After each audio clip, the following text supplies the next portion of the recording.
Good morning from Bozeman, Montana, where the weather is 70 degrees in March. It's pretty good. Today's video is talking about hamstring tendinopathy, something I have. And I always love videos when people are clear and concise about, well, one, how they developed it.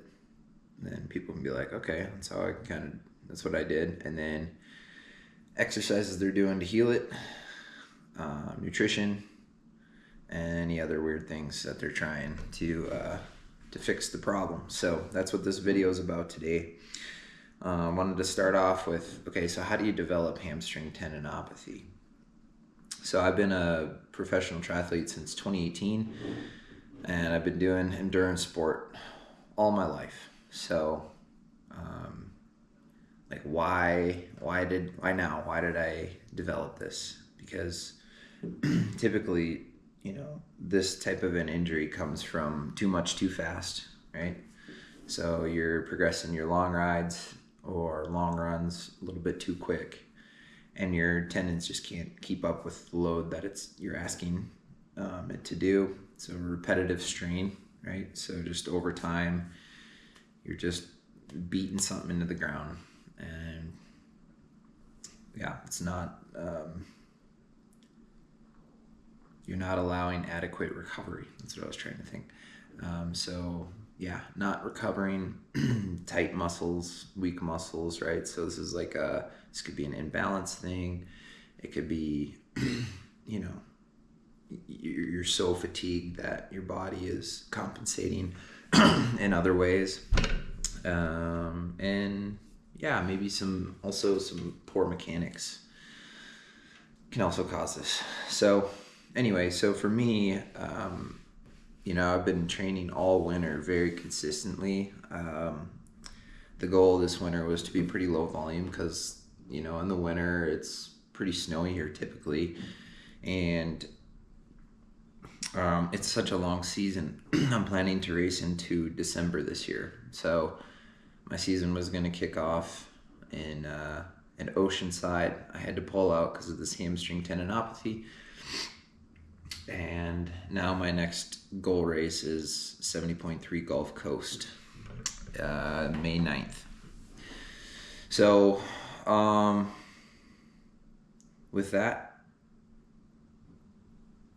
I guess my story and how I got it, I mean, it's just when you're trying to get the most out of yourself, you you train hard, you do a lot. And for me, I'm not a full-time pro triathlete.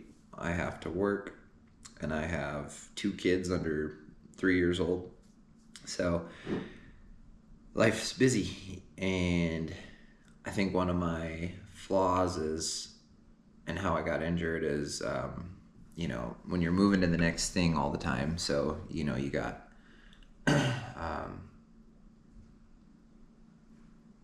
you got your workouts, you got work, and you got family time. It's hard to, after workouts, it's not hard. It's just, you got to prioritize it. And I haven't. Like foam roll, take care of yourself, recover, do those small things that are going to help your muscles and tendons recover a little bit better instead of just bulldozing your way through the day. I'm really good at bulldozing.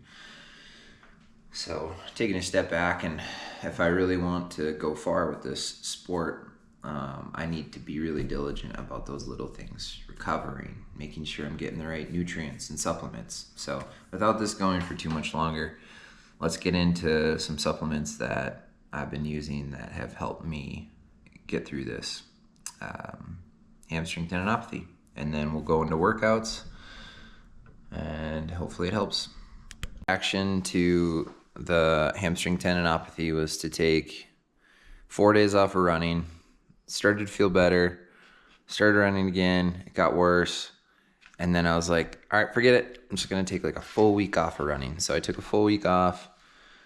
I was actually 9 days off of running, which hindsight I don't think was I don't think it was right or wrong. I think there could have been some PT exercises that I could have been doing that I'll show you when I go to the gym. But then, so as I was progressing kind of through, what do I do? Right now you start throwing everything at it after 9 days. You start to freak out as an athlete, like, I got to get back to running. So I went to the chiropractor, and I will show you this video right now. It's like, I don't know if the camera's picking it up. There we go. Very good. Lay on your back. Actually, Yeah, it's definitely firing up. how about if we get down a little bit into the hamstring muscle? Not quite as much. No. Okay. So it's definitely on that insertion point. Chiropractor, so right, he adjusted my back. We did soft wave therapy, which actually really helped. It didn't help until 2 days later. My hamstring started feeling really good. So I decided to go back a week later and do the same treatment. And when I went back, you know, typically when he's holding that that device in an area that's affected, it hurts. And the second time I went back, a lot of the places that hurt before had no longer hurt, which was good. So it's like, okay, I think 2 treatments is good. And then I wanted to continue to like give myself the best shot of healing. So I was doing some research, and then we actually had some collagen peptides at my house. We get these at Costco. So this is crazy. I started taking these. I took it 2 days in a row. I had the best run since I started the injury.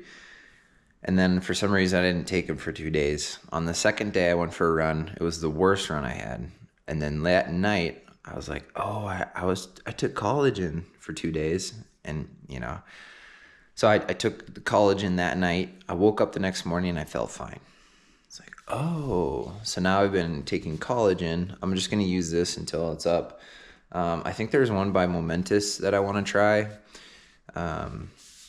But anyway, collagen peptides, I think it's worth looking into because it helps with tendons, joints, ligaments, muscles. I think it just helps, recover everything a lot better. Do your own research. I'm not a doctor, but it has seemed to work for me. So try collagen peptides if you're dealing with hamstring tendinopathy.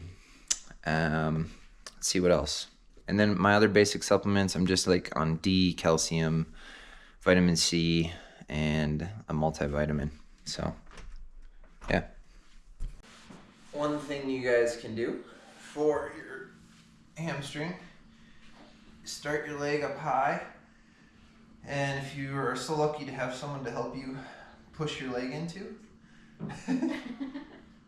do 30-second holds. Okay, if this doesn't hurt, find the area where it hurts. So, Kendra, let's lower my leg a little bit. Keep going. So about right here, I can feel it. So this is where you want to push your leg into.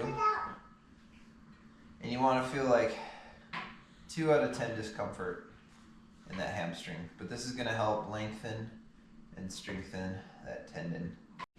Okay. So they say with hamstring tendinopathy, you want to avoid stretching at all costs. Which, I don't know. Yeah, it always seems like the thing to do. Like, yeah, stretch it out. It's so tight. Don't do that. So, foam roll. Make sure you're foam rolling. I like to do my glutes, run through the hamstring, get the side, quads, VMO, calves. Here's your VMO. Roll that sucker out the inside of your thighs.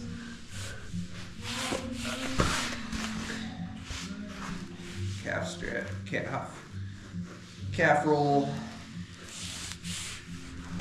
Okay, obviously spend a little more time. Be mobile, so like do some, get your back moving.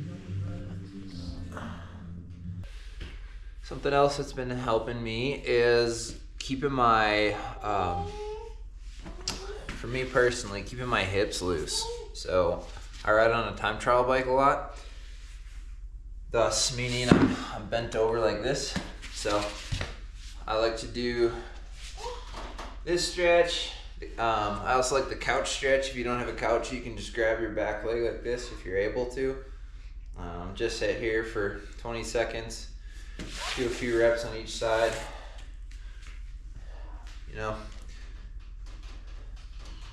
this is good. I also have been doing, for me, a lot of prone press-ups.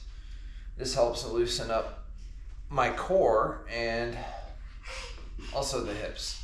So these are prone press-ups.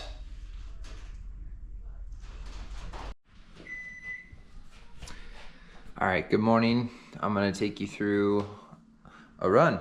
So things are progressing for me. It's still sore though, it's not perfect. So here's what I do. I throw a rice sock in the microwave for a couple minutes. And then I lay down and I let that thing just marinate that tendon. All right, then I do some neutral glides, so get the hamstring starting to warm up.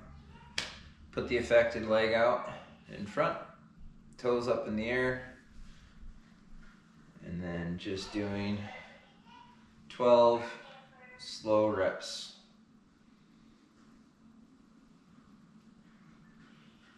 We're just telling it, hey, we're about to go run. Wake up.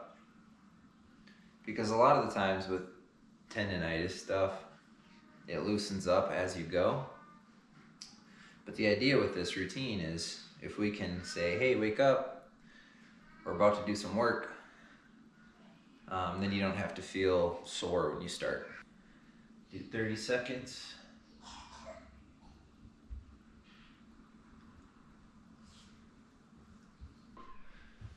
Some marching. Just do slow butt kicks, standing butt kicks. All right, so last thing and then we'll get running. I like to massage gun the area. So I'll just kind of do my glute, glute, get my whole hamstring, IT band. Just don't go super deep or anything, just, I don't know, break up the fascia. I like to do this pretty much before anything I do, so if you don't have a massage gun, they're pretty good to have around. Knuckle draggers. Hey, buddy. What are you doing?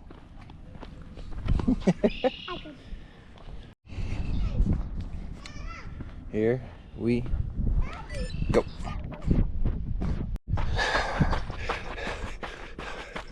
Okay.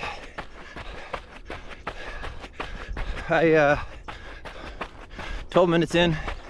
First 10 minutes, just didn't worry about anything. Just trying to get running. Felt good. And now I am focusing on cadence. I set a rule for myself. Baseline runs have to be 165 steps per minute. Threshold 170 plus. So hamstring's doing great. I'm out of form. My heart rate's super high.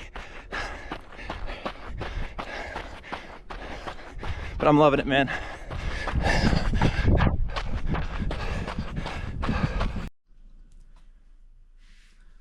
Something else, when you're done with your run, if you work at a desk job, try to avoid sitting down. If you can, stand up.